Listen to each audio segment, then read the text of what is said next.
Hello everyone, this is the screencast for admin dashboard of the eTutor system. First off, let us log into an admin account. As you can see here, this is an admin account and this is the admin dashboard. The first chart is a pie chart showing the percentage of users in the system. By clicking on this, the admin are able to interact with the pie chart. The second chart is a bar chart.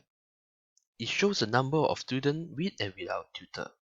By hovering their cursor over to the bar, the admin are able to know how many students is there without and with tutor. The last one is a line chart. It shows the number of messages that were sent in the last 7 days. As you can see, all these charts are very informative and clear of what they are supposed to be presenting. Besides of viewing their own dashboard, the admin also have the privilege to view a student and tutor dashboard. First off, let us take a look at the student dashboard. By selecting a particular student that they want to view and clicking on the search button, they are able to view their dashboard.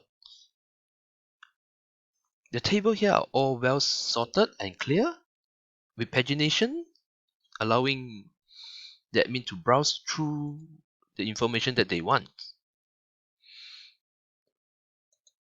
And here, same act can be done in the tutor dashboard with similar function. Tables are clear and informative, with pagination allowing the admin to browse through easily. And that will be all of the admin dashboard. Thank you.